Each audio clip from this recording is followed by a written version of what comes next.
Hey, folks. Oh, my brightness is up too high. Oh, there they go. Scattering off into oblivion. Okay, right. I return from beyond. It's me. Hello. I'm here. I usually am. Because it's 5 o'clock. It's a Monday. Taking a bit of a chill day because we just finished Monk yesterday. And that was a big project. That was a whole fucking thing. But yeah, hoping to have a chill evening stream today. Probably see a few regulars. There's I think this is like the main stream I do where I have a lot of regulars. I do wish I could stream this longer. I have to say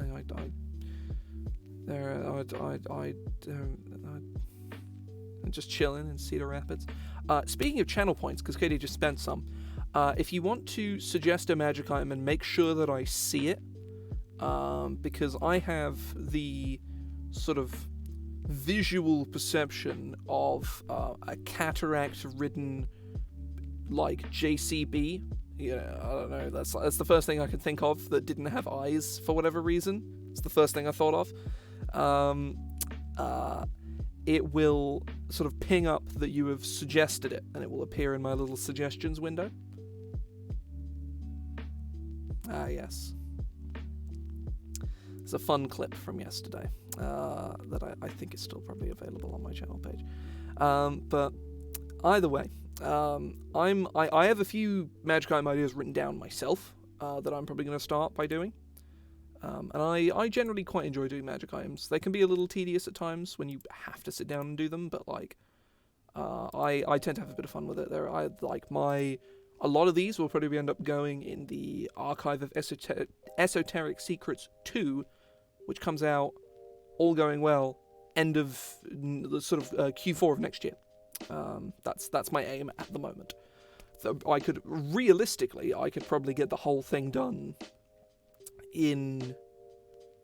I could probably have it out by Q2 of next year, but it's just for the sake of art. And also, I want to do other things first. I've got Archive 2, which comes out Q1, Q2 next year, probably late Q1. We're talking like February, March time, most likely. And then Q2, I'm doing a lot of fun. I'll actually grab my roadmap. Actually, I'm gonna go grab it.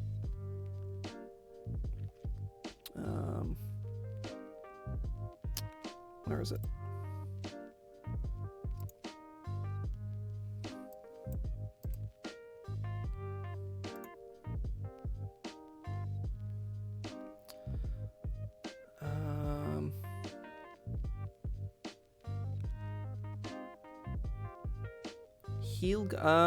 A gun I can't really do because guns don't have like official rules in 5e, but I do like. I have an idea. I have a way to adapt that. Actually, we'll start with this. I have an idea. I do need to check something though. I do need to check the way something works.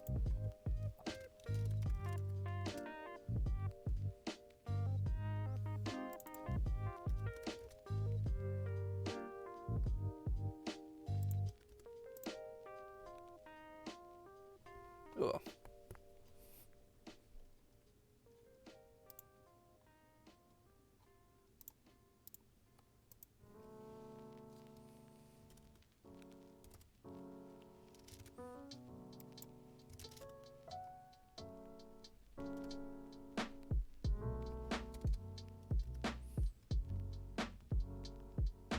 Oh.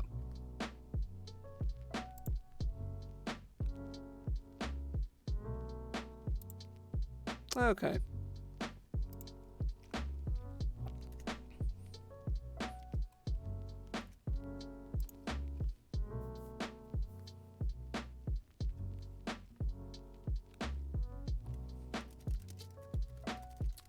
Divine ammunition.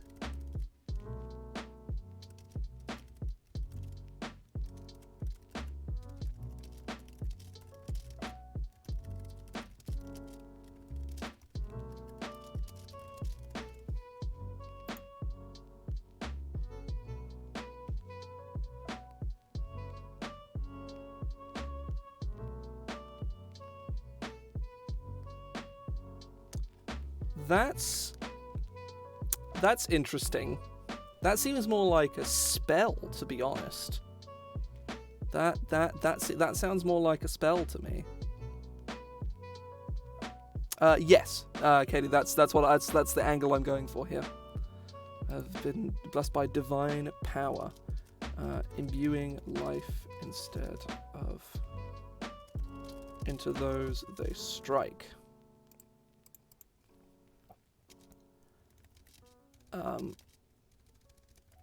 When you fire a piece of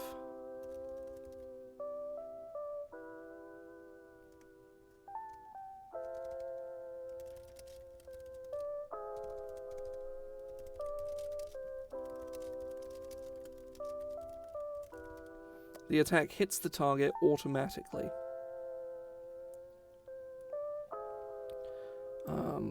When you fire a piece of divine ammunition, if the target... The attack hits the target automatically and deals no damage, instead causing the target to regain 1d6 plus 2 hit points. 1d6 plus 2, that seems kind of... Well, I suppose you can fire 2 divine pieces of ammunition in a single action. Because if you're like a ranger, for example, you have a divine arrow, and you fire it, and you shoot twice. That's 2d6 plus 4, which is automatically better than a potion of healing. So the average healing on this, I think, is 5. So yeah, these would cost like 30 gold pieces a pop, most likely.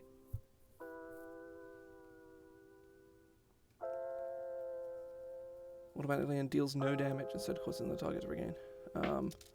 Once a piece of ammunition has caused a target... once...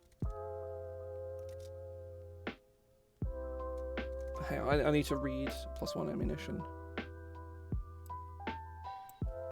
Oh, here we go. We'll literally just copy the text from +1 ammunition.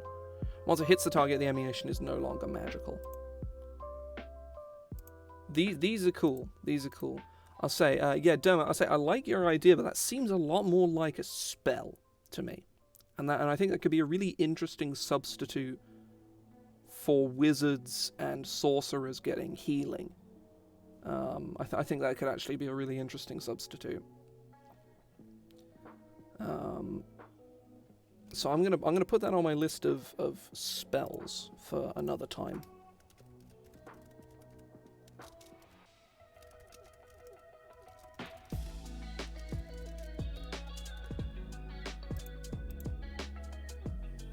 So, divine ammunition.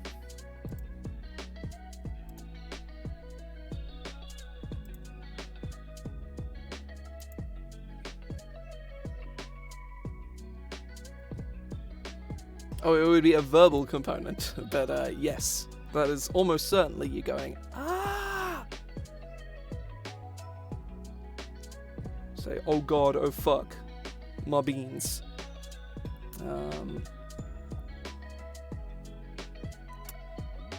Right. So let me, Oh, it's a shroomish. I was wondering what the fuck that was. I was so confused. Did you get gifted a sub to Cafe Ella, or did you just sub? Obviously it has to be one of those two things. It's the only way you can get access to the emotes. What the fuck am I doing? The fuck am I talking about? But right now, let me look at my list of items.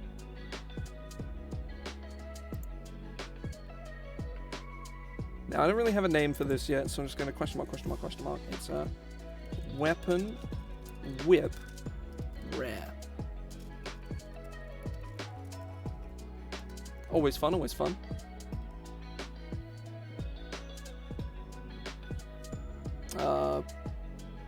Huh? Why do I have to? Or why does Dermot have to? I'm not sure who specifically you're speaking to here.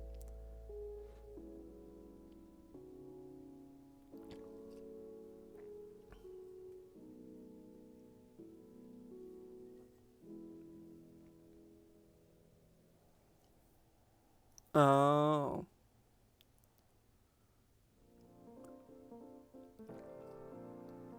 Oh, right. I read that as you have to sub to Katie, because apparently I don't know what reading is. You know, like what even is reading? Am I right, fellas? Ladies and other individuals, extra planar beings, my dudes.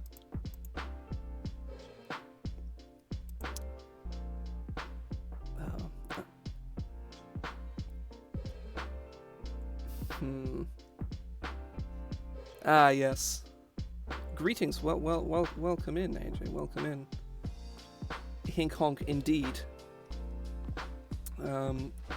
This simple leather handle is made from finely wound.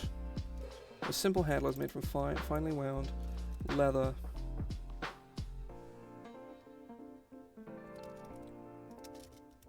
Dyed a deep bluish hue. When its command word is spoken, water spouts from the end of the handle, shaping itself into a... What's the average length of a whip?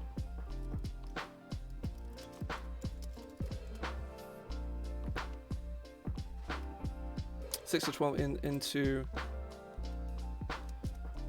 8-foot long whip of water. Yeah, I was say they seem to range from 6 to 12 feet in length, so I was like, we'll just, mid-ball it. Ah, yes. I'll say, for anyone who's just joined, by the way, if you want to suggest a magic item, you can spend your epic gamer points, you can spend your channel points, and you can request a magic item. It's like 50 channel points, so it's not particularly expensive. Obviously, like, if you've just joined and you have a really cool idea and you don't want to wait, you can just put it in chat. The channel points thing is mostly there to, like, get me to make sure I see it, and like I have like a proper list, but like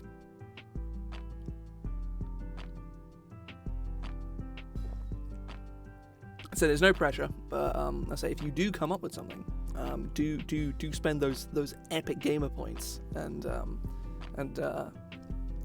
because I know there's a lot of people who have a shitload of channel points and like nothing to spend them on because you got nothing to spend them on.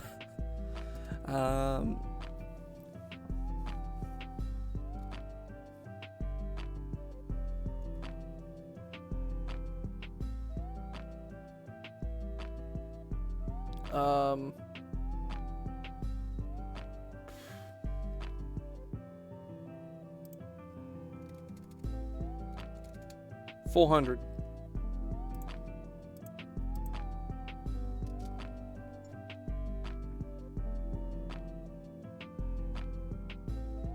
Why do you need to make 400 magic items exactly? Oh, right. You have 20,000 channel points.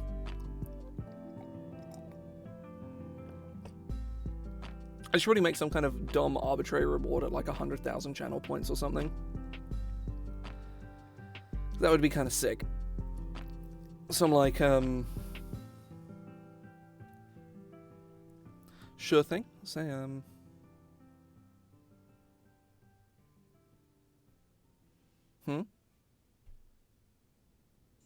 What do you mean?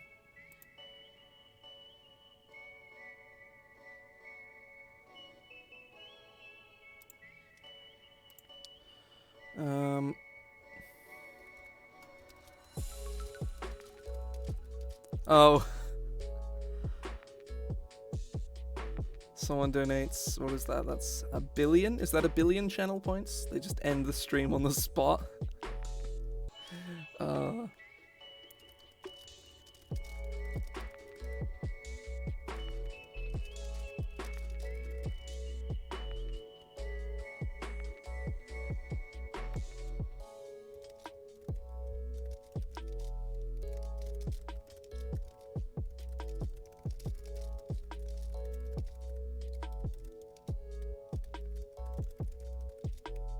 additionally, when you hit a creature,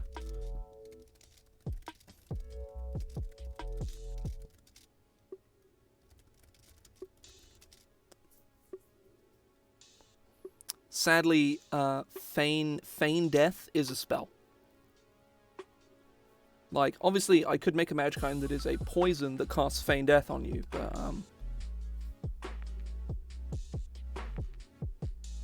squash ball under the armpit, and if your whole body, what?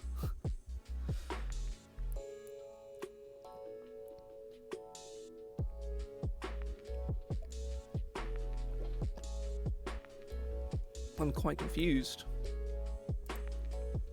I'm going to have my reward queue as well in another tab.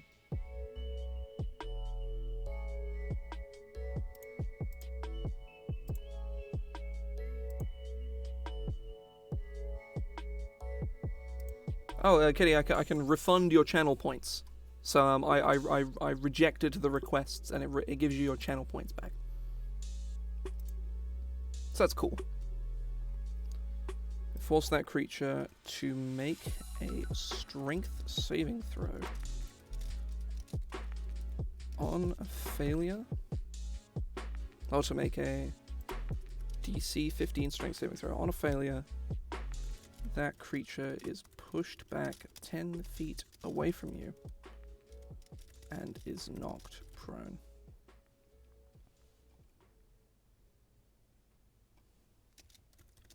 You may use this feature 3 times,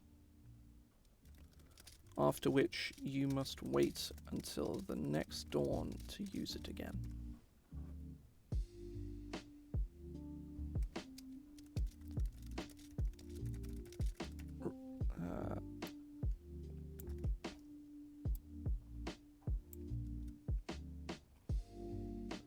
I'll have a look in a sec.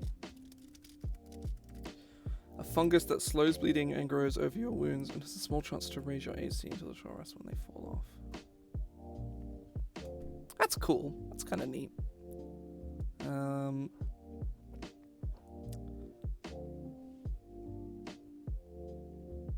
Pull the target back to you. Also, well, welcome in, Big Tiger Man.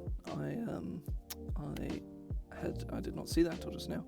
The main thing I'm doing here is trying to, like, it is a whip made of water, so it allows you to use the monk's water whip ability, which I think is kind of neat. But I may add that is push back 10 feet away from you, or pulled 10 feet. Yes, yeah, I think doing this for a meme is kind of dumb. I actually kind of like your idea more.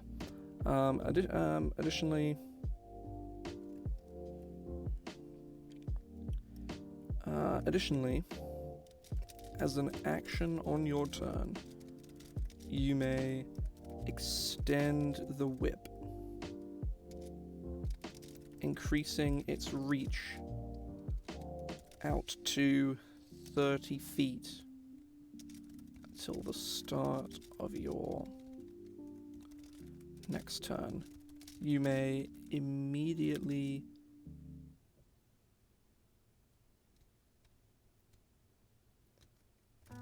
whilst the whip is extended in this way, hitting a creature with an attack roll causes the whip to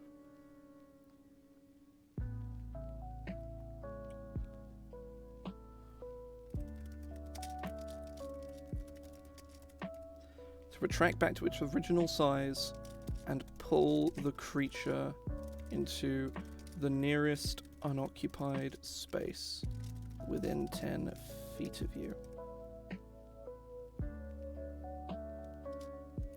When you first extend the whip, you may immediately make 1 attack roll with it as a part of the same action.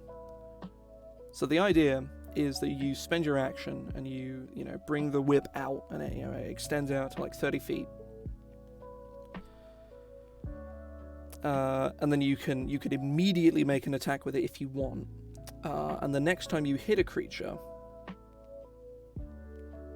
I don't see why not. Given that you have to spend your whole action to do this, I don't think it's unreasonable for this to be saveless. Given that you could make 2 attacks with the whip, but instead you're making only 1, which is a significant nerf. Just in like raw damage on its own. Obviously, this maybe proves, this is maybe really strong. This is maybe not really strong. This is certainly. Oh wait, no. Size, yeah, probably. I should think so.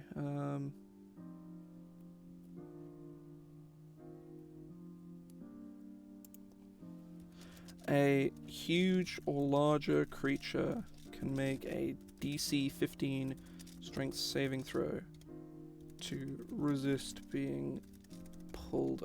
Being pulled by the whip. There, that works. So yeah, you extend the whip and then immediately whoosh, somebody and pull them close to you, or you can hold on to it. And if you have some way of making a reaction attack or something, then you can yoink them, if you will.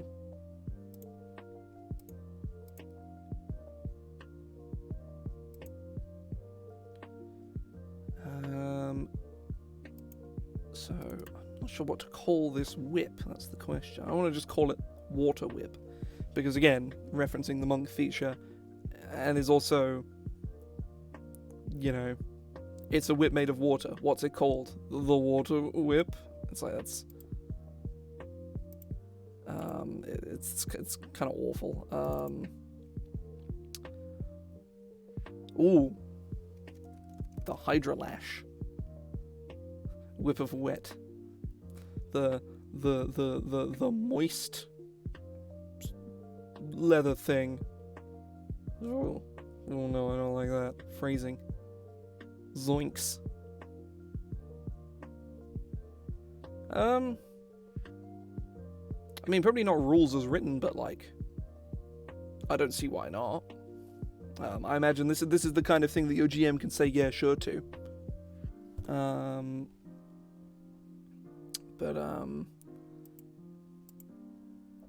Yeah. So the yeah, I think something like that, writing something like that down in rules text, I think would probably cause more table arguments between GMs and players than just not listing it at all. Because if you listed the ability that it could do it, oh, thank you for the follow, Izuku.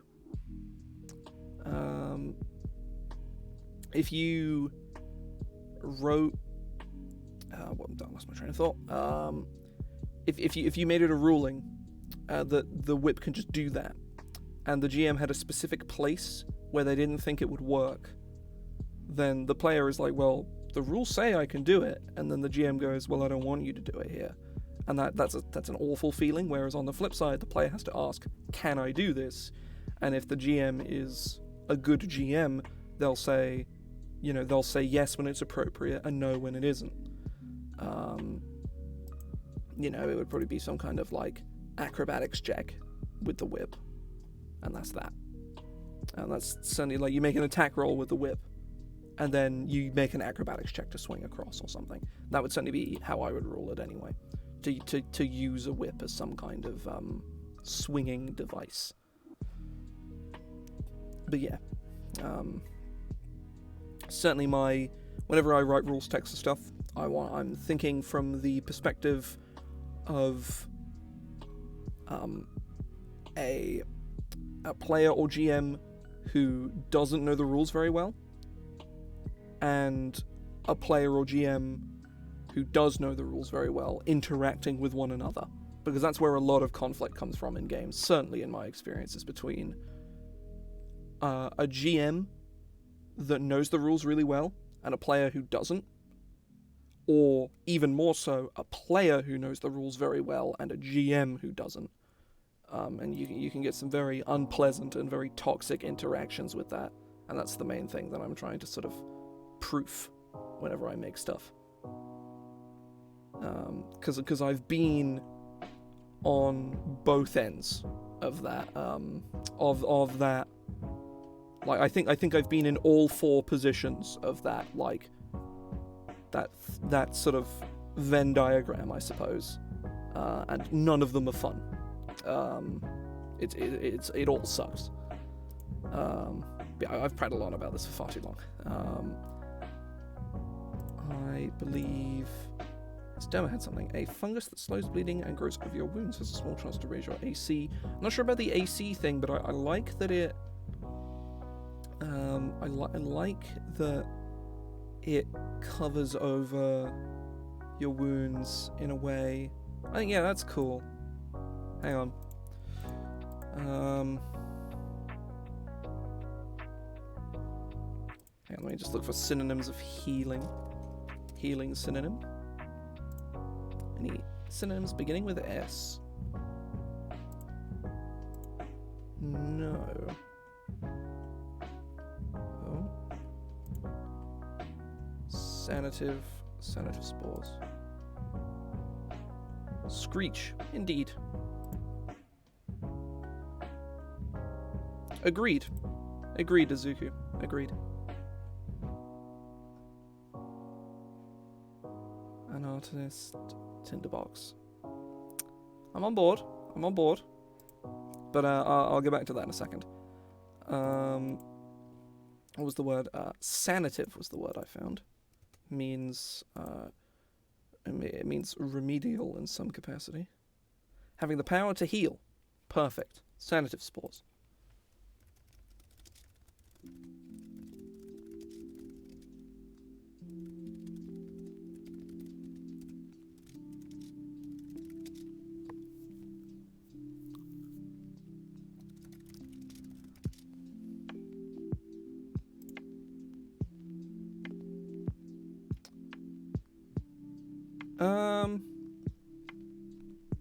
Yeah, that's kind of neat, actually.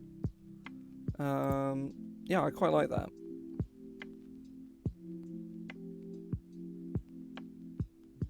Hang on, let me just, so in case I tackle it later on, I'll, let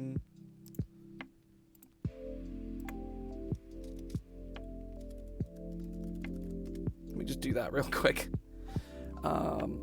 Just so I have because I have a separate tab open with a list of all the stuff that's been suggested to me. So I can have like a comprehensive list. This magical mushrooms, that's bad grammar there if ever there was some. These magical mushrooms, oh Christ. Oh fuck. Oh. These magical mushroom spores can be applied to the wounds of a creature within 5 feet of you as a bonus action on your turn. Oh no, just as an action on your turn.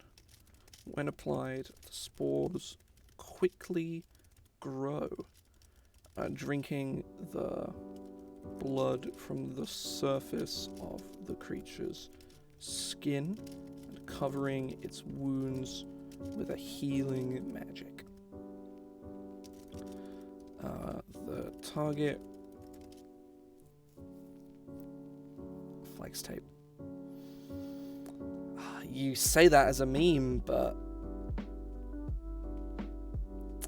you test me. You test my power. I will stat flex tape. Thank you very much. You will not be getting those channel points back. Flex tape. Flex tape. I'm trying to think of like a notable quote from the flex tape video. Phil, you make me angry, Phil. Gotta just grab one of these, Phil. Look at its curvature. The easy way to have a bowl without creating one out of colander. I'm too perfect. I'm too perfect for this world. This is what happened when you tried to play God. Bah. God, I love that video so much. It's mwah, masterpiece. It's a masterpiece.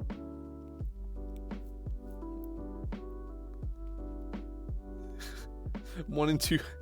Additionally, whenever you use flex tape to fix an item, you summon a pit fiend. Because let's be honest. Actually, no, you don't summon a pit fiend. Phil is an angel. You summon a solar. He appears, and it's Phil Swift. Hang on, let's you know.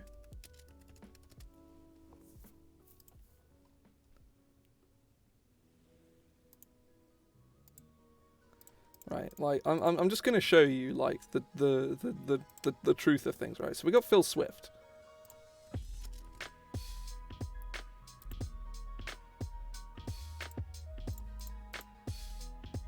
I mean, the resemblance is just uncanny. Like, you can't deny that this. You search your feelings, you know it to be true. These two individuals are one and the same fundamentally, just on a matter of principle.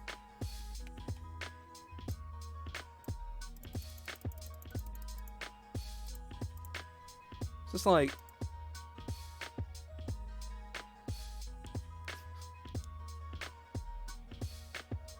He's too powerful, right? So we'll just keep this here for now. The target regains. And well, of course, yeah. Like I'm not gonna move this. This will stay here for the next several months, most likely. Every time I scroll past this, next time we look at magic items and I scroll down this file, we'll just run into this image. The target regains.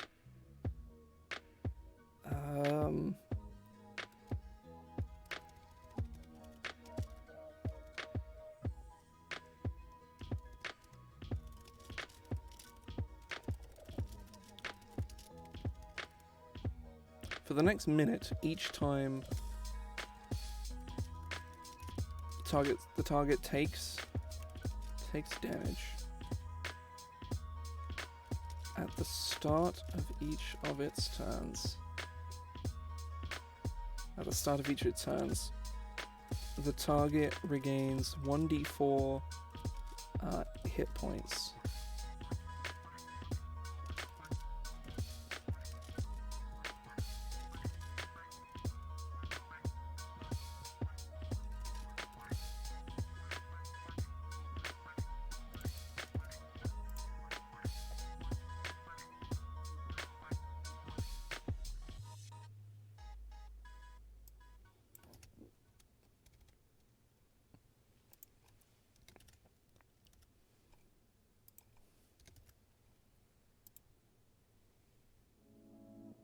Powerful. Incredibly powerful. Indescribably powerful. So that's the Senative Spores, those are in the AoE extension. I do like these kinds of abilities, they're quite good fun.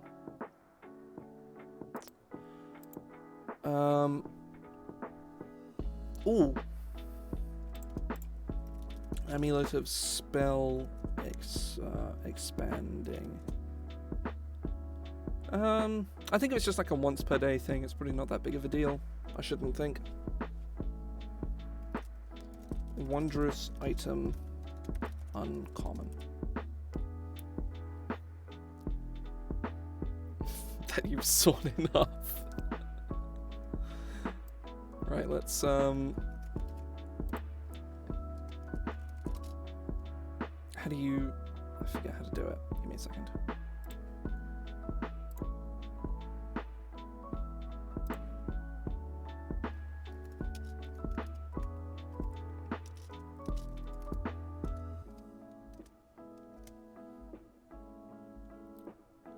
Is that how it works? I don't actually know.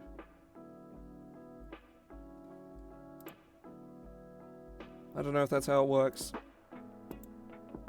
Kenny, I think I did it wrong. You do it. I don't know how it works. Yeah, it's not appeared in my quote list. I don't think I did it right. Oh, well, it's not appeared. I'll add it manually. Give me a second.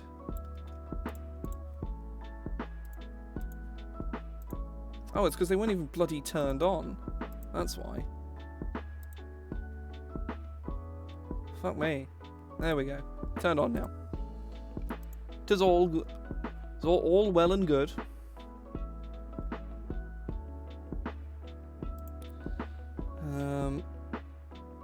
Well, this should probably be a rare item, I think. This magical necklace appears to hold a sapphire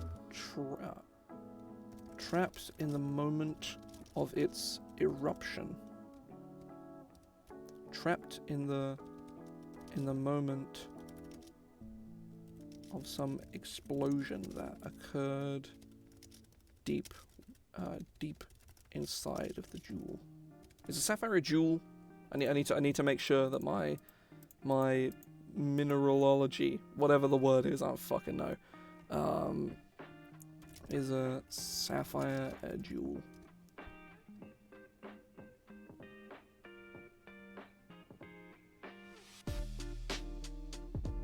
I'll just change it to gemstone for the sake of deep inside of the gemstone. Yet held aloft and together by magic. Whenever you cast a spell that targets more than one creature in an area, and I actually have something written down for this. I remember. Let me just go check something real quick. Hit my good old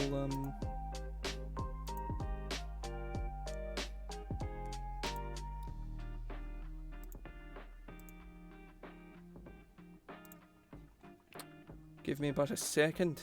Going to look something up. Right, let's have a look.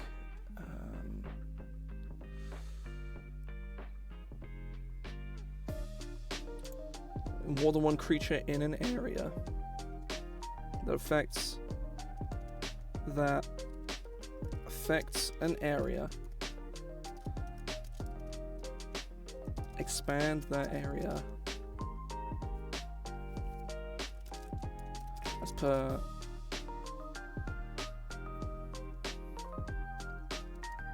by an amount based on the area's shape.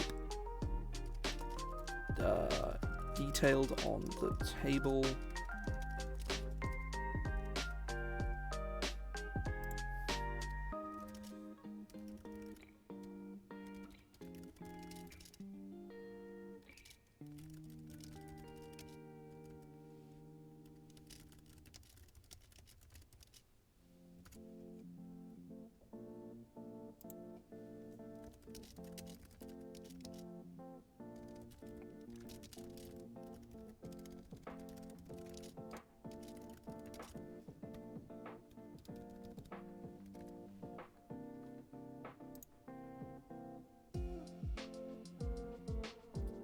Eye learning, indeed. Knowledge. Welcome in, welcome in. Oh, modify. Cannot be having this. I will have a nervous breakdown if the fonts are not correct. Can't be having any of that bullshit. Right.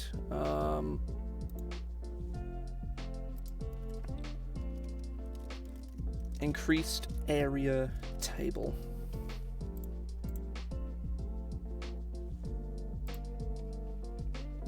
Spell area shape, area size increase.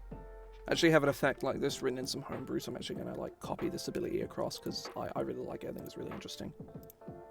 It's a very underutilized sort of series of mechanics. Spell area shape cone cube. Oh, this is bold, gross. Cube cylinder. Line sphere. 15 feet plus 10 feet. Cylinder plus 10 foot radius plus 20 foot height. line is plus 20 foot length, plus 5 foot width, and a sphere is plus 10 foot radius.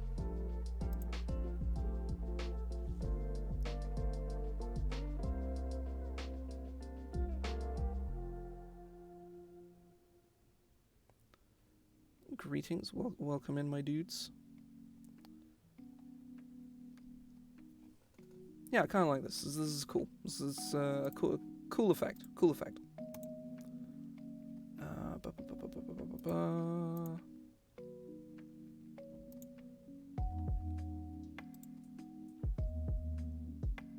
The Arsonist Tinderbox. Yes, I kind of love it.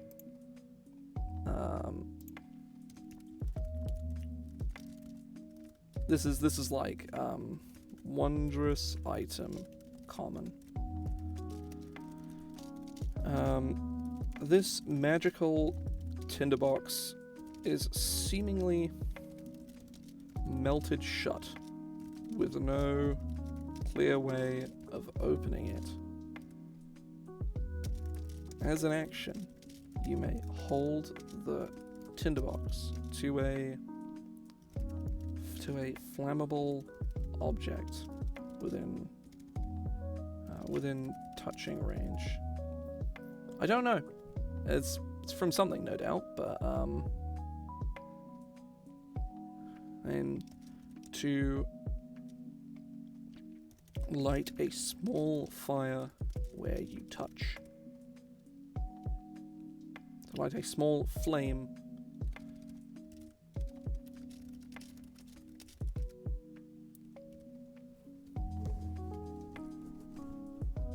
light a tiny flame. So yeah, you just sort of hold this like melted, like, you know, cylindrical tin basically, and just set something on fire. So that's good fun. It's dumb, but I like it.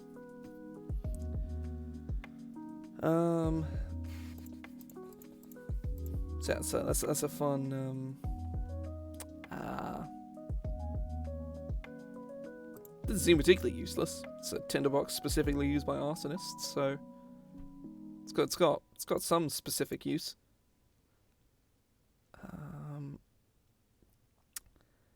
Now flex tape. How do we stat flex tape? Because Phil is waiting for us. Magic bag of sand. There is a magic jar of sand in the first repository, right?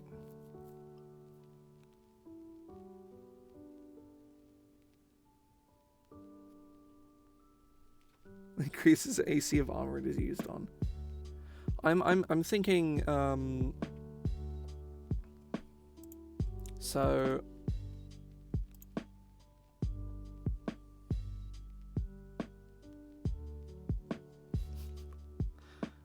he's here, he's ready, he's you know, he's ready to do lots of damage. They used to call him Eduardo Squidwardo, and you know, he didn't like that. So he's gonna give them lots of damage. How about a little more?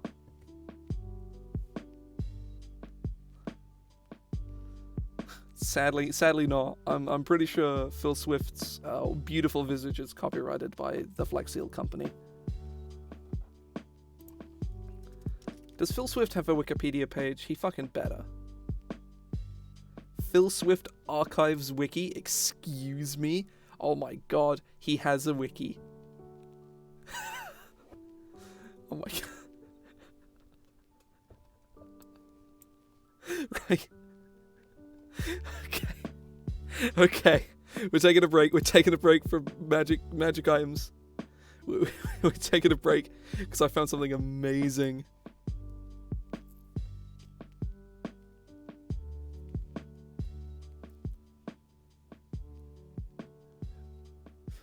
The man, the myth, the legend.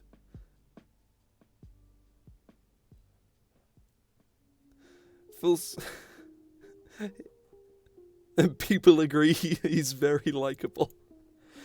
Phil was born in the heart of a dying star in the Andromeda Galaxy during the creation of the Milky Way. The dense elements he was born in gave gave his titanium hard muscles. After falling to Earth on August 6th, 1944, his body completely... Jesus. He fought in Vietnam, earning the nickname Indestructible Phil for his 100,000 plus confirmed kills with little more than his best. He is known for his catchphrase, "That's a lot of damage." God! I'm texting Bennington. Vietnam village.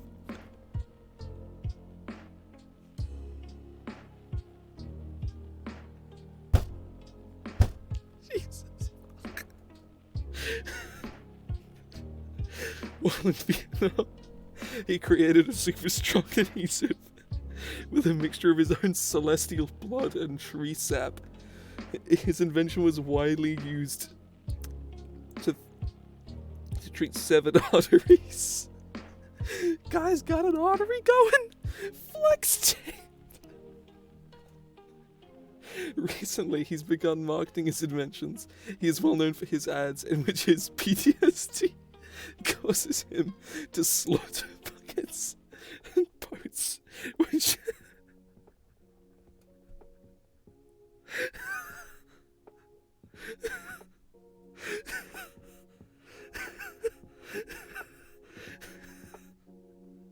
to slaughter buckets and boats by channeling the power of hell.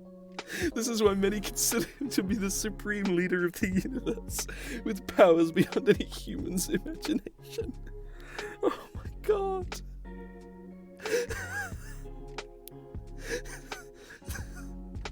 It's just all of this, with this image attached. God. Oh god. Jesus fuck. Like, the Crusades, the Church of Swift, the Great War. I know. Oh god. Oh jeez. Flay's name is super strong. Oh my god. Oh my god. Jesus fucking Christ. I felt like I ascended to a higher plane of consciousness there. Jesus. Oh fuck. Thank you very much, Liz. Thank you very much. Oh. Good God.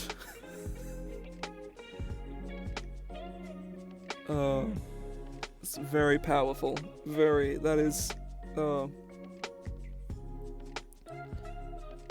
Thank you very much for the donation.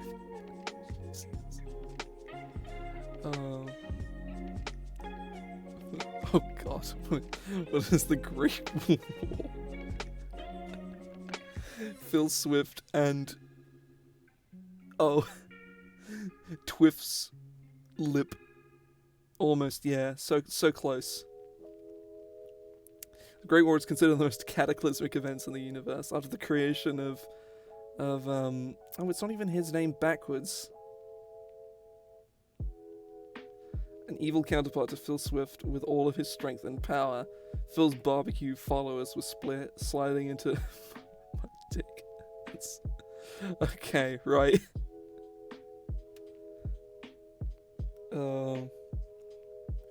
Okay, right. I think we'll go back to work now. Because good God.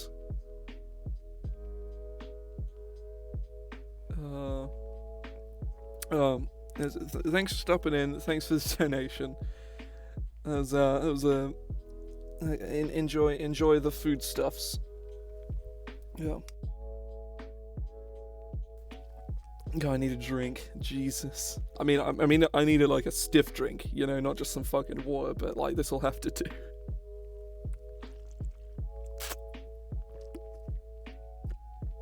I feel like I achieved a higher state of consciousness after that. Like, holy shit. Right. and we're going back to this. Swift fix. Swift fixer. Wondrous item. Rare.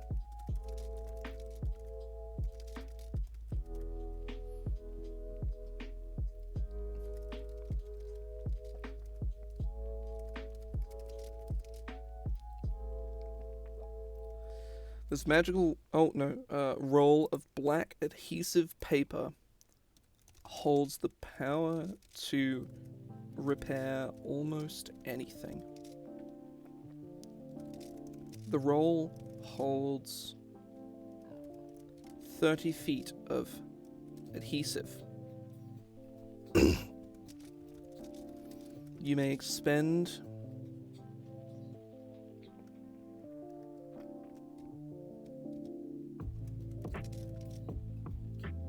You may tear off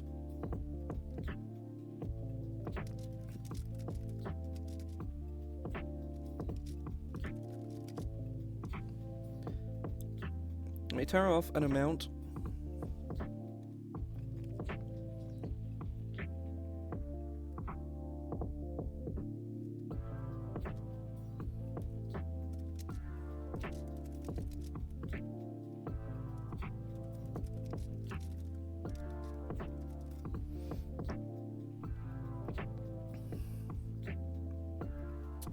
You may tear off a length of the adhesive. A length of the adhesive as an action on your turn, applying it to an object or creature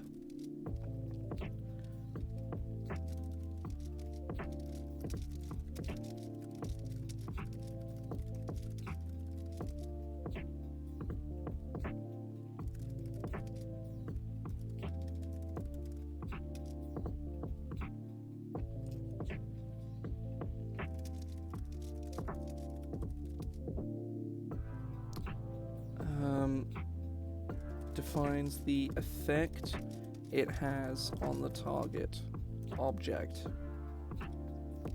as shown on the table below.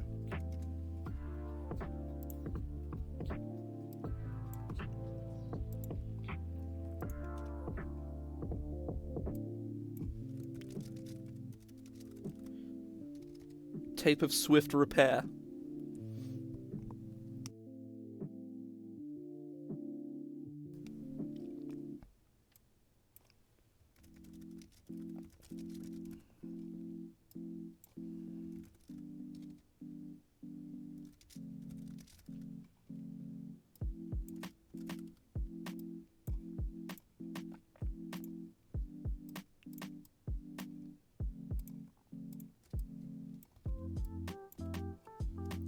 Six inches. The object has the mending spell cast upon it. The object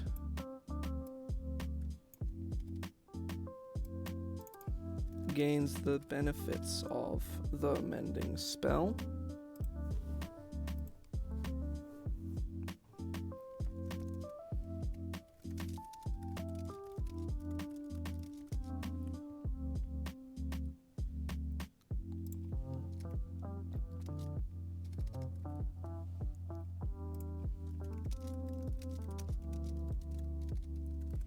Gains resistance to all damage for 1 minute.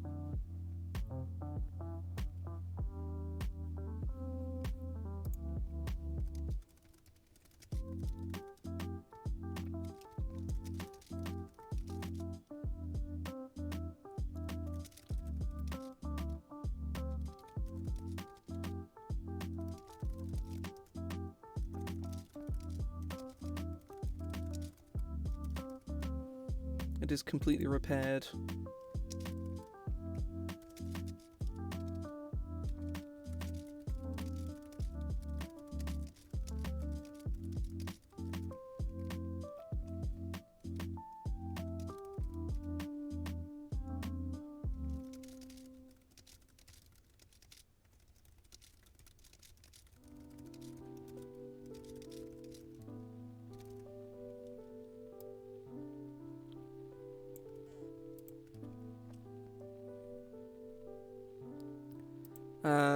Sadly not. No, I think that might be taking the meme a little too far. But I'm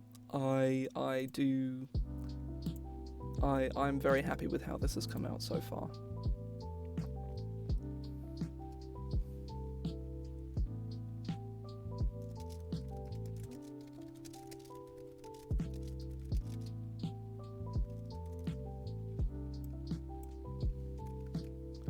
Good lord. The tape of swift repair is, I believe, complete. So you can mend something with using 6 inches of the tape. For 2 feet, you can give something resistance to all damage for a minute. I might actually do this.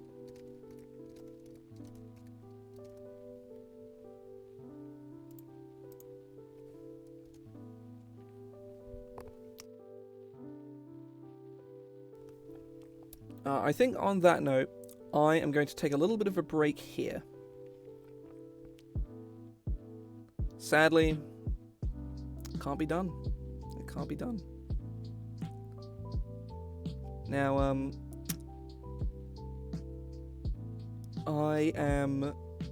gonna go take a break here, I think. I'm gonna go grab food. I'll probably be gone for about 5-10 minutes or so. I'll be as quickly as I can be, but I need to go grab food, so I'm hungry.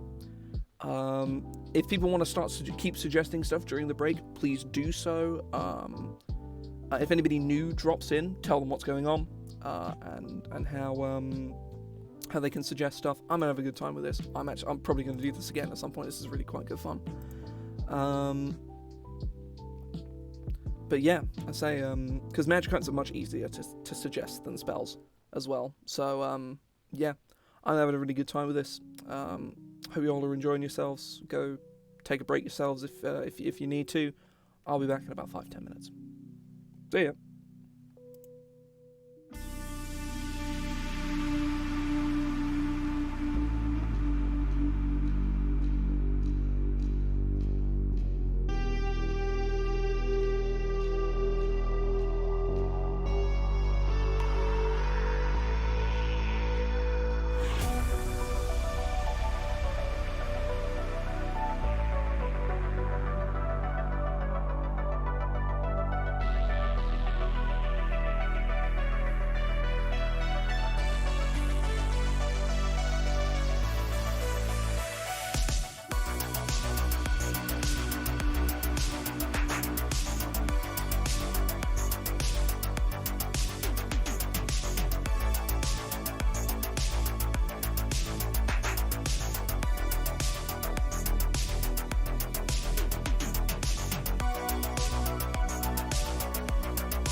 I'm back. Hello.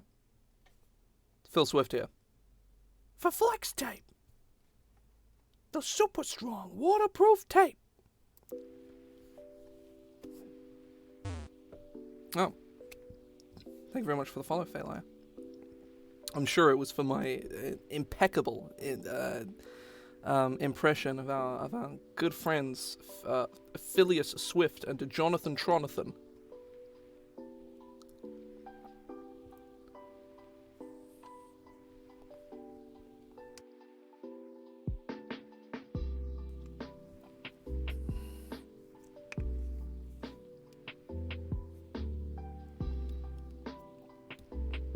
I wouldn't say they were common, but that's an interesting item.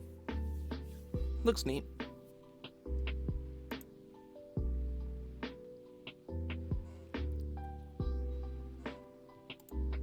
Why is my phone making incessant buzzing noises? I'm going to shut it up. Is it Twitter? It is several things. Twitter being one of them. Some godly suggestions have been made. Some divine suggestions. I think I saw them. Here, let me just give them a read. Make sure I didn't miss anything. The Kazoo of Deafening. Magic LSD. Yeah, that's fair. I think chiefly, like, not super dangerous, I think is probably the core thing here. Whether it's illegal or not is kind of redundant.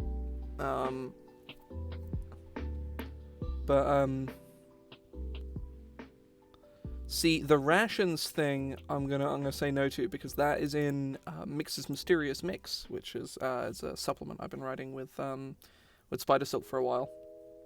It's nearly done, actually. We're sort of, it's coming along pretty well.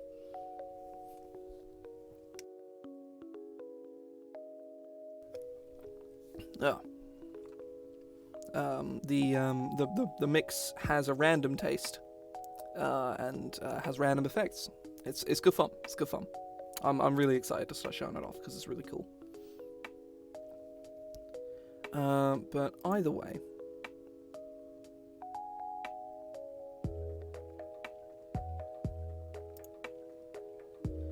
Oh, welcome in, Ruben.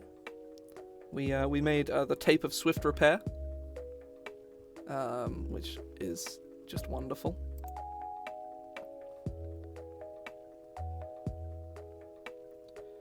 The helm. Okay, right. So we already have a healing weapon. We had the divine ammunition right at the start. Which more or less proves it's a good idea, because lots of people have suggested very, very similar things before. This is something that D&D just kind of doesn't have, which is weird. I know there's one of the godly artifacts in Angela's has a method of healing on hit. It's Nature's Wrath, which is Vianira's bow, has the ability to do that.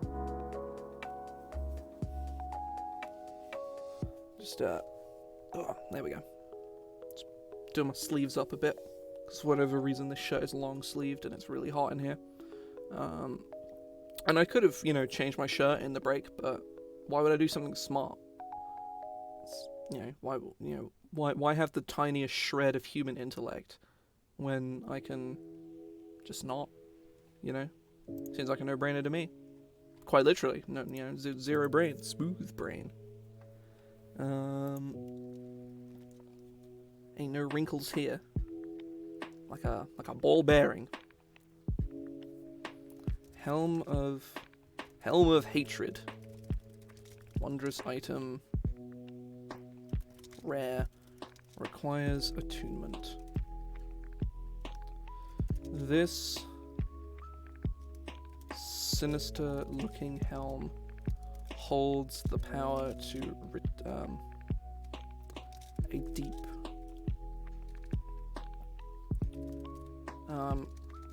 sympathetic power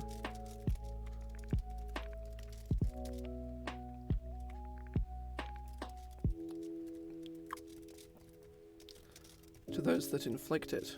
Whenever Yeah. That's whenever a creature within 10 feet of you hits you with an attack roll, that creature suffers 1d6 psychic damage. Just flat out, they just take psychic damage. That's actually, I'd say it probably should be a d4 actually, because then you've got like the swordsman who slashes at you like 4 times in a single round and then takes like 4d6 psychic damage. That's a bit fucking much. So yeah, very simple magic item, but very obviously powerful in a notable fashion. And those are the best kinds of magic items, because, you know, whenever you make these big old long magic items that have like 1 billion effects, guess what? Players never fucking use them. Because, you know, like, it's another thing on their plate, and they're already juggling, you know, certainly from a DM perspective, you might think a player is not juggling that much. And that is true, they aren't, but at the same time, like, you're gonna have players who know the game really, really well and are always on top of all the things that they have, and you're gonna have players who aren't. And those players will make up the majority of your games. Those DMs make up the majority of DMs. And they're not necessarily bad. They're frustrating sometimes, but they are a significant portion of the people you will have in your games.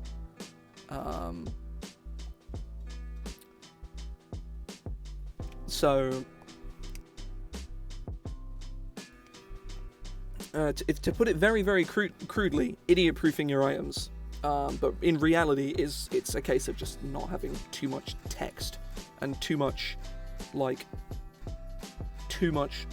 words, too many different abilities. It's like this helmet is good. It's quite strong in a very obvious way in a very small amount of text, and that's it. And that's good. So that is literally a Rocky helmet, almost literally a Rocky helmet. So that's that. Now the Kazoo of Deafening. Now I'm not going to make it a kazoo, but I think I might be able to make it like a greetings, Spoon Lord, welcome in. We do be making magic items.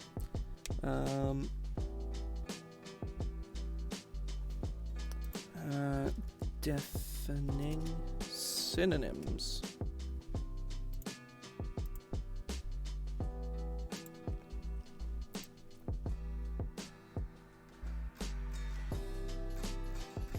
Roaring Reeds. Ooh, I like that.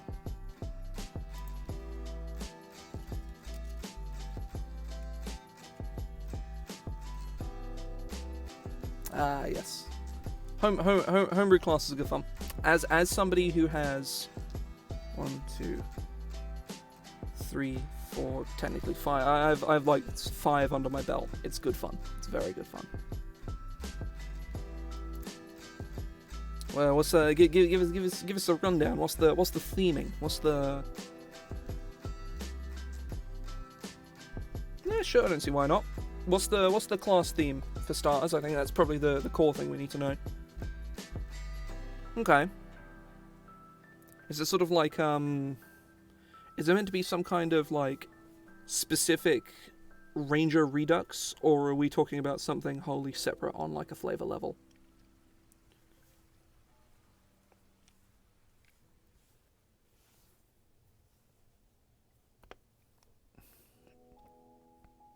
So in the meantime, I will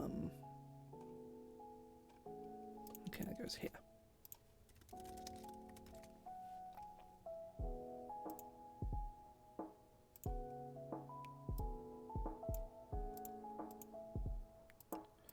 Roaring Reeds, wondrous item, uncommon. This pair of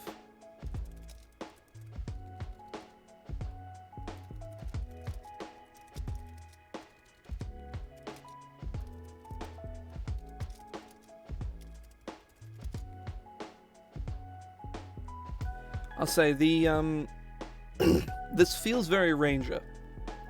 this feels like a Beastmaster is awful, and I'm trying to because the main thing you need to know about Ranger in 5th edition at least is that it is bad, and it's bad in a lot of very minor ways, but there's so many different ways that it's bad that it just ends up being a giant pile of ass, and is almost exclusively awful. One of the classes, Beastmaster, is basically exactly what, you tame one creature specifically, and it is perhaps it's like you get a feature that does nothing. Your animal is useless and doesn't do anything because it doesn't scale. It doesn't get any better. What's the flavor like? How are they taming the creatures? Is it just I think with the right flavor, definitely. But if it is just like I'm talking to a beast, that feels like a redux of Beastmaster to me.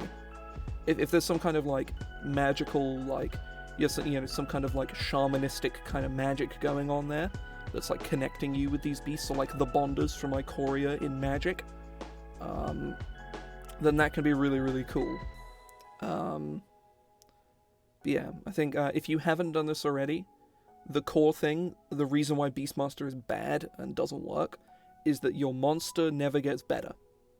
People pick their monster, and they love their monster because it's their pet. Like, it's their imaginary pet.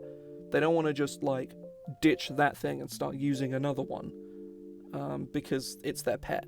So you need some kind of way for a player playing this class to start with their bear, say. That's just everybody who plays any kind of pet class in any RPG is going to get attached to the pet.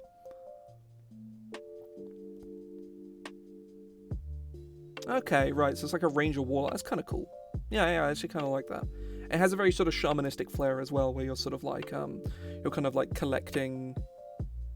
Yeah, I like that. That's cool. That's a cool thing. So the 100%, this is the thing that is going to make or break this class, and if you don't do it, the class probably isn't going to work, is that the beast you tame, regardless of how the taming works, and how many monsters you can have tamed, and all this and that, if you have one main monster, it has to scale. It has to get better as you get better in a substantive way that makes it matter. Because Beastmaster doesn't do that, and it's the worst like subclass in 5th edition. Level 20 crab. Yes. Yeah, like presumably they can tame monsters in the wild, and that has the capacity to be pretty broken.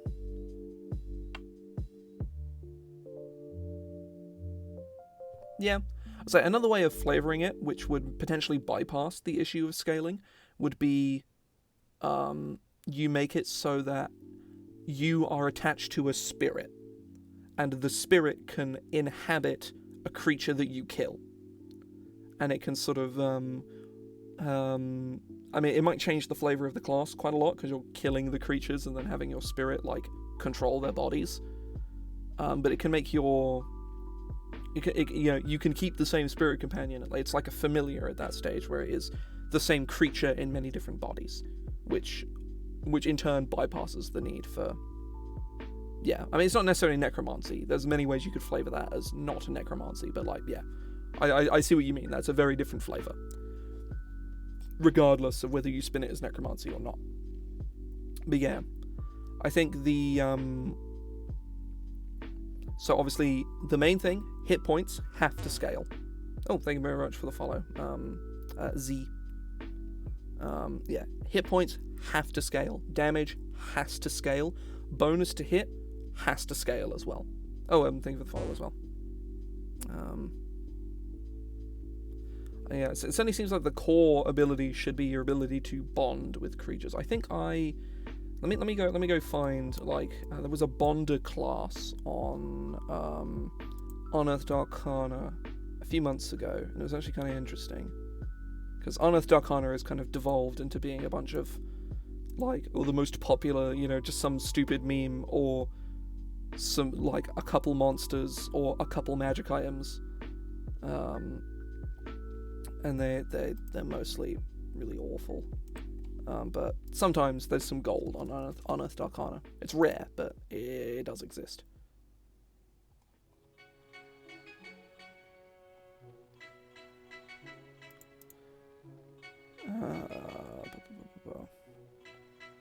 Yeah, I'll say it's been a good stream today.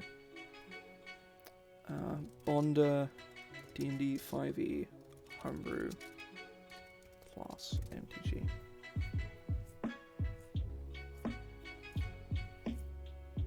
Here we go. Oh, no, that's not it.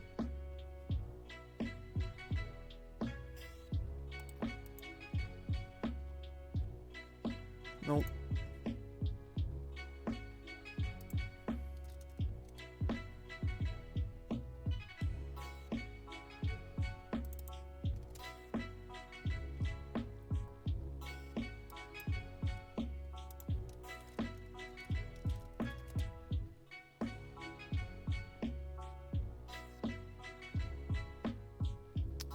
Oh, okay. Okay.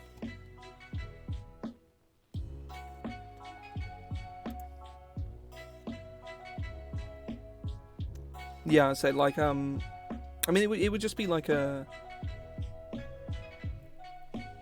Yeah, so it's sort of your Nooch Commander's briefcase kind of thing, where you open it, you pop it open, and then inside is, like, your sanctuary for monsters. That's cool. I like that.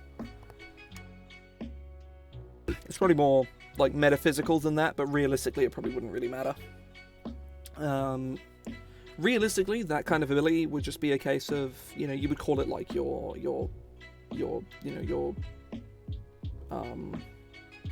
glade. We'll call it a glade, so it doesn't have any particular flavor. And, this would all be, think the way spellcasting is written. So hey, let me scroll down past Phil Swift. So you would have your ability, right? So you would have so your ability bonding, or monster bonding, words that explain how to monster bond. So hang on, let me just... And then 2 would be summoning a monster, words on summoning.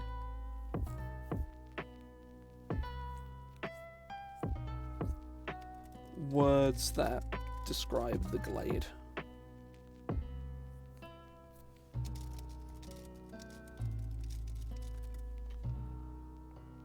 Like this is sort of the kind of thing I'm thinking of, right? You have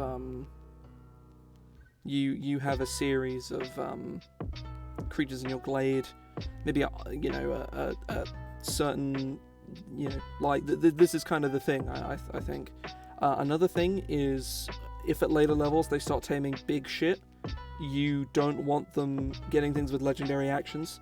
So, like, they lose spellcasting, they lose legendary actions and legendary resistances. I can send this to you, it's fine. Make sure they either scale or you can get lots of monsters.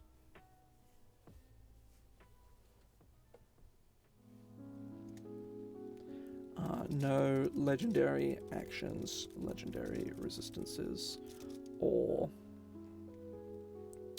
spells. And what was the last one?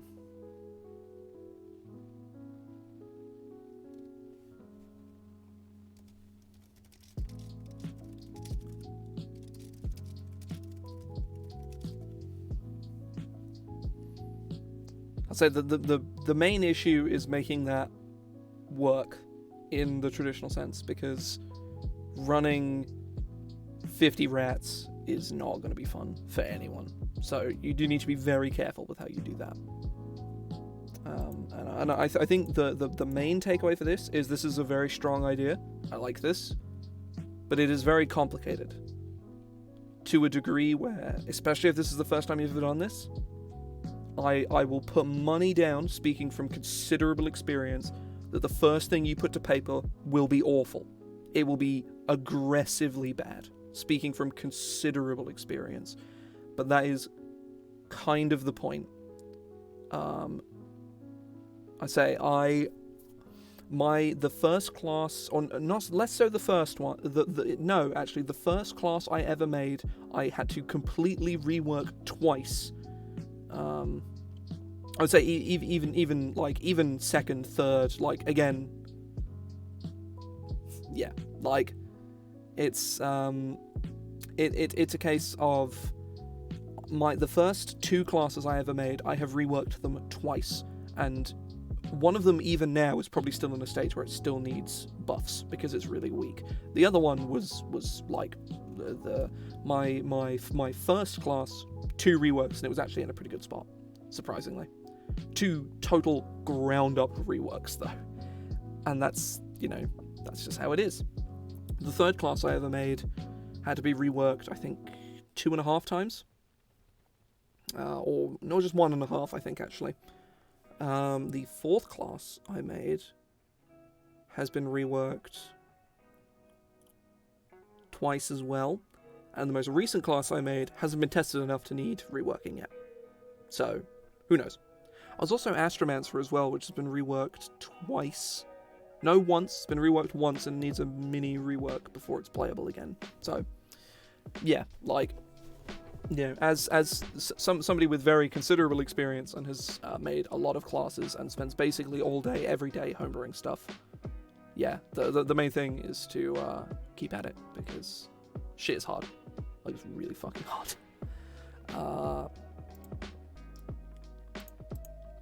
It's also getting feedback is usually pretty good.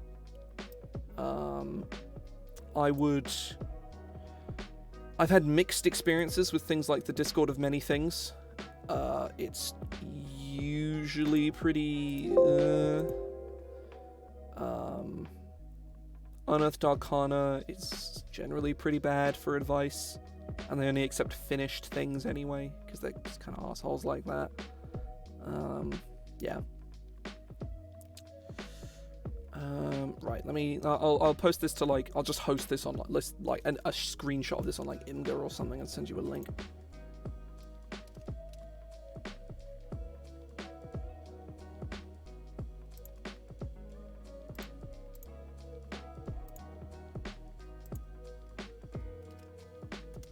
There you go, just send you a link to it. Right, I'll get rid of these notes now.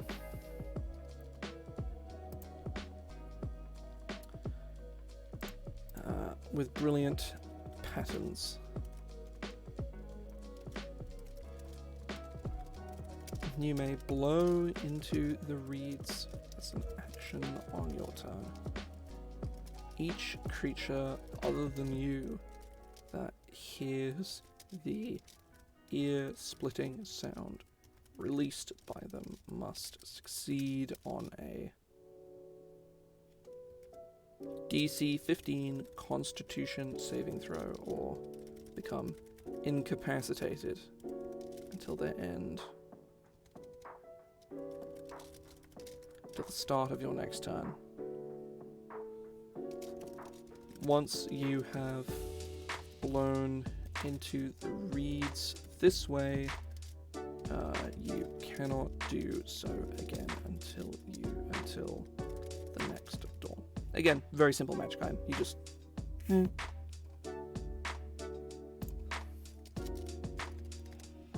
Or be deafened until the start of your next turn. A creature deafened in this way is incapacitated.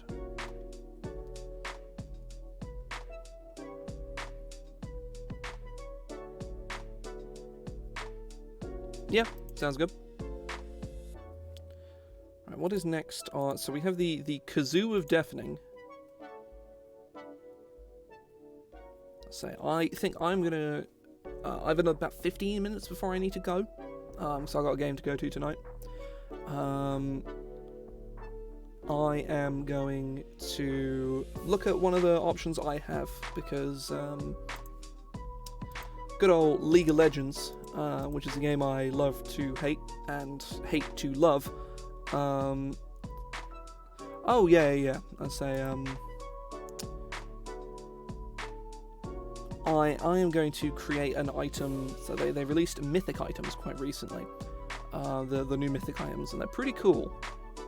And I'm going to make one of them because I'm a big fan of the new items.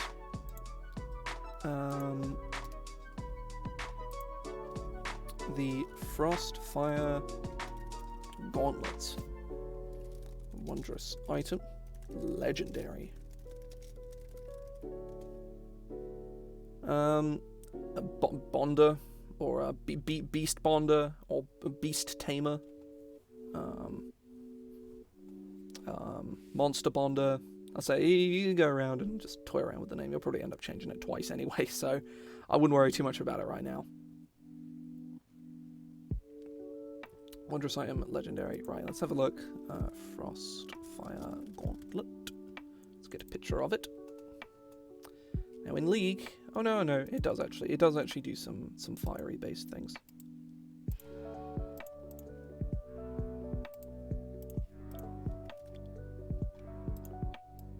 Now it looks very icy here, but it's only one item in League, so I think what we can do is make this one so it's 2 items instead. These magical gauntlets are each wreathed in one of the elements of their namesake. One of frost and one of fire. Or one of ice. One of ice and one of flame.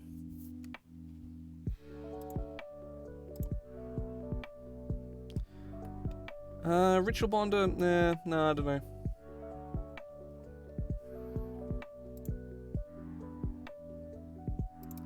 Actually, hang on. Very rare.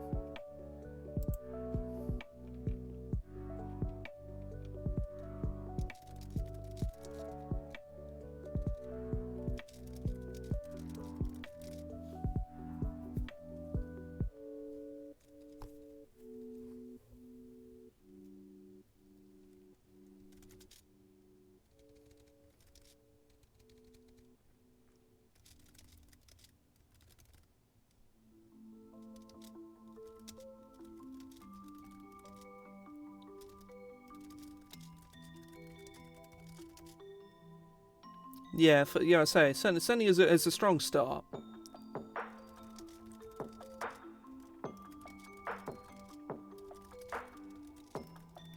Begins with no charges.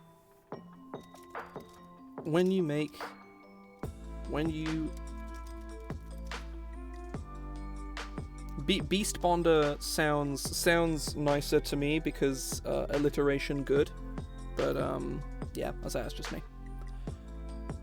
When you hit a creature with a weapon attack,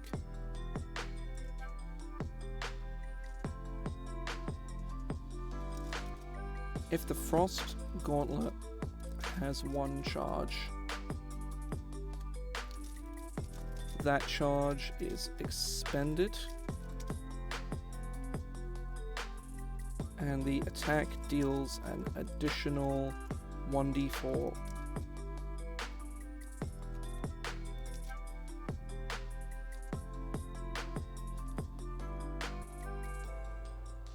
That charge is expended, and the Flame Gauntlet gains a charge. Or if one gauntlet has a charge, that charge is expended, and the opposite gauntlet gains a charge in its stead.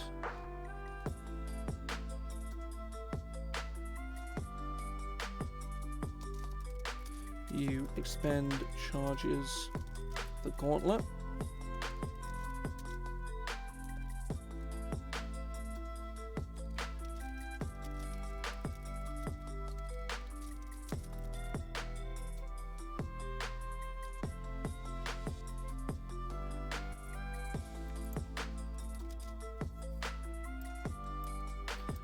whenever charges are expended from a gauntlet, it invokes an effect based on the gauntlet.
It depends on the class. It depends on whether it's a spellcaster. It depends on a lot of things. Read through all the look at the tables of all the classes in the PHP. Find the patterns.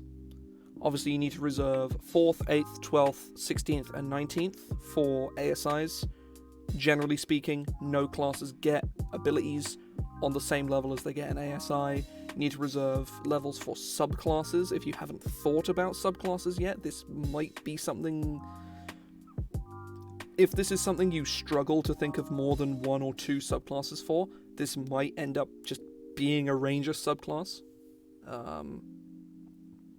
Yeah, that's what I was saying before, Katie. It's highly dependent. I was saying, like, as of, if the concept alone does not invite different ideas for subclasses, which all class concepts should, if they don't, then this should probably just be a subclass. Because if you can think of potential subclasses for it, then it can be a full class. And if you can't, then it probably shouldn't be. Because you're going to get that far, build the whole base class, and then realize you have nowhere to go, and have just kind of wasted your time. That could be interesting, the types of creatures. However, at lower levels, taking the one that lets you tame fiends, for instance, could be really difficult, because most fiends are really high CR, and the ones that aren't are awful. And not to mention, fiends usually have spells, and are usually quite dependent on those spells as well, so it really depends.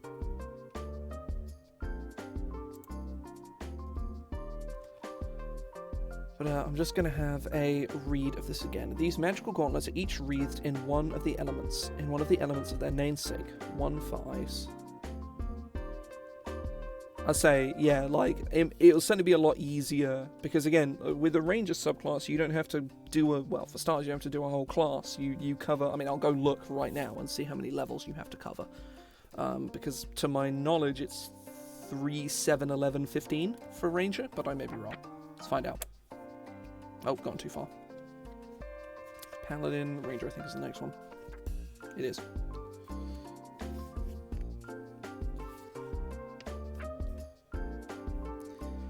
Three, 7, 11, and 15. So yeah, that is like, have a read of Beastmaster, read how it works, and you will very quickly find the reasons to why it is awful. Do not have any abilities that rely on favored enemy, because all of those abilities are terrible. Do not have any abilities that rely on your favored terrain, because those are even worse. Ranger is fundamentally a bad class in the PHP. Xanathars and Tashas make efforts to make it better, and kind of succeed, but the issue is not in the subclasses. Beastmaster is awful because it's Beastmaster. Beastmaster would be bad on any class. Hunter, which is actually a really cool subclass, and is actually on its own really strong, is awful because it's on Ranger. And it's not awful. It's actually not that bad. But base Ranger is so bad that its subclasses need to prop it up, and all of the ones from Xanathar's really do. Gloomstalker is really strong. Horizon Walker comes online pretty late, but is very good regardless. And I don't really know enough about Fey Wanderer, Swarm Keeper, and Monster Slayer to really say what their impact is, but to my knowledge, they're pretty good as well. So, yeah. Have a read of them, have a read of Beastmaster, sort of equate yourself with why they're not good, do research into why they aren't good. You will find a lot of conflicting answers. You make up your mind what the correct one is. If you're wrong, then you go back to the drawing board. That is... within... there are some things that it does right, but generally speaking, yes. Thanks for stopping by, damn it. But yeah, the Beastmaster is... There are aspects of it that work, but fundamentally, if you look online at all, or probably even just give it a read yourself, you will find very, very quickly why it's bad. I won't get into it here, but yeah, it's pretty bad. But either way, I'm just going to finish reading this, and I think we're probably going to stop for today, because I've had a very good time today. I do like doing these Monday streams. I wish I could do them for longer, but I can't because I have a game I need to go to in like 5 minutes. Yes. I'll say if you have the PHP, then I mean, yeah, you can just go look that up. I think most of Ranger is in the base rules anyway, so it doesn't really matter. If you don't have the PHP, then you can just go look at that, or just borrow it from a friend. Like, you know. The left gauntlet, the ice gauntlet, begins with 1 charge, whilst the right gauntlet, the flame gauntlet, begins with no charges. When you hit a creature with a weapon attack, if one gauntlet has a charge, that charge is expended, and the opposite gauntlet then gains a charge. Whenever charges are expended from a gauntlet, it invokes an effect based on the gauntlet the charge was expended from, as shown below. So the idea with this is it's sort of a 1-2 kind of situation. You know, your first one, you punch them, do a bit of damage, lower their speed. Second one, well, you don't have to punch him, you can stab him or shoot him or whatever. And your second one, you set him on fire. Or, well, you do some fire damage. It's very simple, I'm well aware, but, like, it's kind of cool. So, you know, it's pretty decent. This improves your damage output for every... You say you're a pally or whatever. Like, if you're a monk, this is, like, crazy strong. And that's cool. You know, because monks are bad, so you know, a monk getting this at high levels would be really, really strong, and that's a good thing because monks need it at high levels because monks are bad at high levels, or they fall off very hard anyway, or fairly hard. But yeah, I am probably going to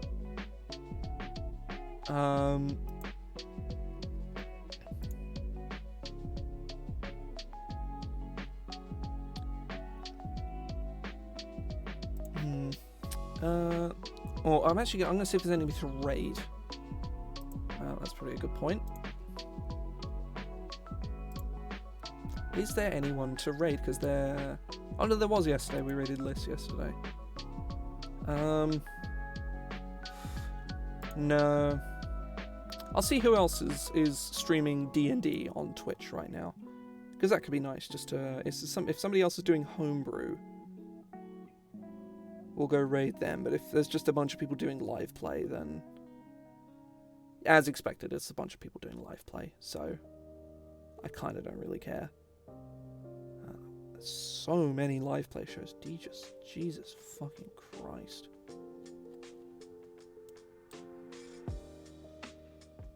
Oh, some of them actually have like quite a lot of followers. Fun.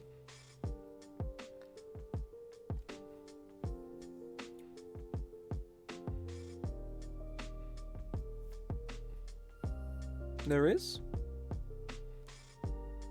I'm mostly just seeing people doing live play.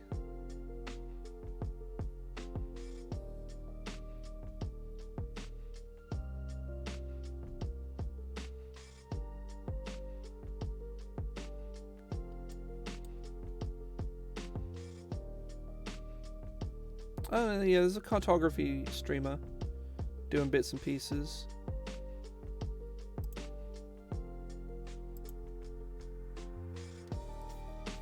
Oh, bloody Twitch ads. Fuck off. I say, yeah, I can't be asked to go faffing around through bloody Twitch ads to find somebody to raid. We're going to stop here. Thank you very much for sticking around today, folks. This is the most active stream I've had in several weeks. I think it's because I've been like working on Monk, basically so doing the same thing for a while. So my homebrew streams have been kind of dead for a little while. These are certainly my most popular streams as well. I do this every Monday, 5 to 7 GMT, and you can do the conversion for whatever it is in your time zone. GMT, not BST. With daylight savings is over now. Lost my fucking train of thought. I do also stream stuff over the weekends, generally during the week. Sort of Tuesday through Friday, or Tuesday through Thursday, I don't do too much. Sometimes I do, but it hit or miss. Friday I usually stream some Magic stuff. Saturday and Sunday I'm usually streaming games. Saturday evening I'm streaming Hades. Yesterday I played some Mark of the Ninja. It's one of my favorite games. That game's so fucking good. And Sunday evening, I'm not sure. Well, I finished Monk last night, so fuck knows what I'm going to do this weekend. I have no clue. I'll work it out nearer the time, probably. I might just play some more Mark of the Ninja, to be honest. Actually, well, no, I will have finished it by... whatever, doesn't matter. I'm going to head off now. Thanks for sticking around, folks. If you can, do drop by next week. I'm not sure whether I'm going to do more of this or I'm going to do something else. Absolutely no bloody clue. But either way, thanks for sticking around. See ya.